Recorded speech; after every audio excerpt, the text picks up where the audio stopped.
Bedroom లో దూరతా అని నీచంగా, అత్యంత నీచంగా జగన్మోహన్ రెడ్డి గారు అంటే టీము ఆ రోజు తిట్టించారు. ఈ రోజు ఇంకా అధికారం లేకపోతే ఆ పార్టీలో ఎవరుంటారు సార్? అప్పుడు నయానో భయానో భయపడో ఇంకేదో చేస్తారనో, లేదంటే ఇలాగా వ్యక్తులను పెట్టి ఆ కుటుంబ సభ్యులను కూడా బయటకు లాక్కొచ్చి తిట్టిస్తారన్న భయంతో కొంతమంది ఉండిపోయారు. కానీ ఇప్పుడు ఆ పార్టీ పని అయిపోయిందని అందరికీ అర్థమైపోయింది. 30 ఏళ్ళు మేమే అధికారం ఉంటాం అని ఒక బ్రెయిన్ వాష్ అయితే ఏదైతే చేశారో అదంతా ఉత్తి డొల్లతనమే అని అందరికి అర్థమైంది.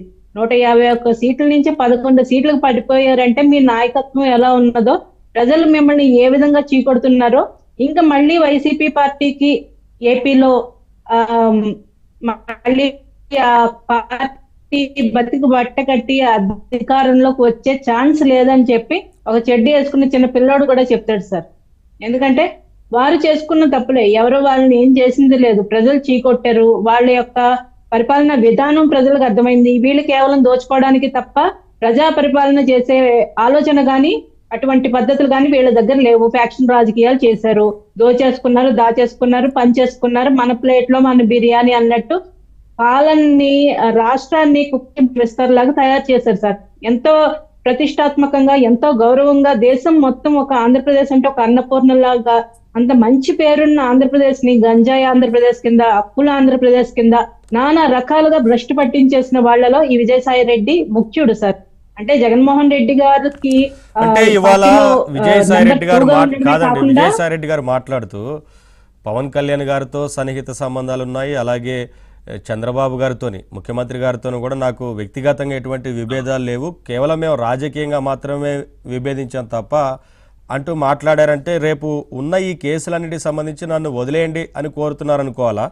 నేను రాజకీయ సన్యాసం తీసుకున్నాను కాబట్టి, ఇక రాజకీయాలు కొనసాగను కాబట్టి నన్ను వదిలేయండి, నేను వ్యవసాయం చేసుకుంటాను అంటూ మాట్లాడారని అర్థం చేసుకోవాలా? పోనీ ఆ పరిస్థితి ఉంటుందా? అలా వదిలేస్తే ప్రజలు ఊరుకుంటారా? సార్ ఇప్పుడు రాజకీయాల్లో ఉన్నప్పుడు ఎవరికి పర్సనల్ గా వ్యక్తిగత కక్షలు ఉండవండి. ఆయన పార్టీలో ఉన్న, పార్టీని వదిలి వెళ్ళిపోయినా, రాజకీయాలను పూర్తిగా వదిలేసి వెళ్ళిపోయినా ఎవరికి వ్యక్తిగత కక్షలు ఉండవు. కేవలం పాలసీల మీదే మేము ఇంతవరకు మాట్లాడేవాళ్ళం. కానీ ఆ పార్టీ వ్యక్తులే పర్సనల్ విషయాలు కూడా మాట్లాడి చాలా వ్యక్తిగతంగా దూషణలు చేసి వాళ్ళు హద్దు దాటి మాట్లాడారు. విజయసాయి రెడ్డి గారు ట్విట్టర్ లో ఏ విధంగా ట్వీట్లు పెట్టేవాళ్ళు, ఆయన ఎటువంటి నీచమైన భాష మాట్లాడేవాళ్ళు ట్విట్టర్ లో ఉన్నవాళ్ళు కానీ, సోషల్ మీడియా వాడేవాళ్ళు కానీ ఎవరు మర్చిపోలేదు సార్. ఎందుకంటే ఒక సాధారణ వార్డు మెంబర్ కూడా అటువంటి భాష వాడాడు సార్. ఒక ఎంపీ అయ్యుండి అంత నీచమైన భాష అందరి మీద, ఒక నీచమైన భాషతో ఆయన విరుచుకుపడేవారు ట్విట్టర్ లో. ఇప్పుడు ఆయన అబద్ధాలు చెప్పడమే రాదు, నేను వ్యక్తిగతంగా ఎవరిని ఎప్పుడు ఏమి విభేదాలు లేవంటూ మాట్లాడుతున్నారు ప్రెస్ మీట్లో.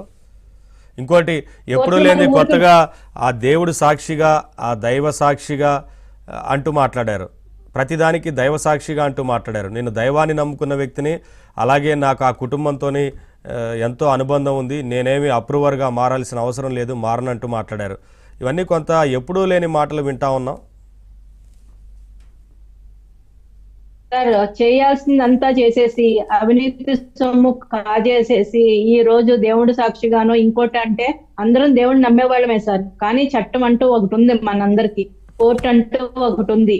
ఏమీ తెలియకుండా అంత అమాయకుడైతే చట్టాలు ఏటుగా ఆయన్ని అది ఆయన కేసుల చిట్టాల్లో చేర్చవు కదా సార్. జగన్మోహన్ రెడ్డి గారు ఏమన్నా అయితే ఏటుగా ఉన్నది ఈయనే కదండి.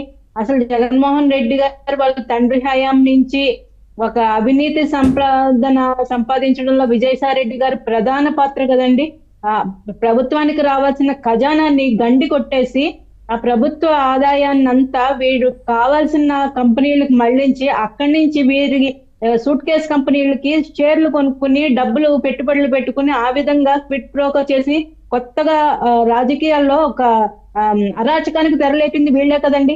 ఈ రోజు మీరు రాజీనామా చేసేసినంత మాత్రాన మేము పవన్ కళ్యాణ్ గారితో శత్రుత్వం లేదు, నాకు ఫ్రెండ్ చంద్రబాబు గారు ఫ్రెండ్, ఇంకా లోకేష్ గారు ఫ్రెండ్ అంటే ఎలా అయిపోతుంది సార్? చట్టాలు ఒకటి ఉంటాయి, వాటి ముందు ఖచ్చితంగా మీరు శిక్ష అనుభవించి తీరాల్సిందే. కేసులు కోర్టు చుట్టూ తిరగాల్సిందే, కేసులు ఎదుర్కోవాల్సిందే.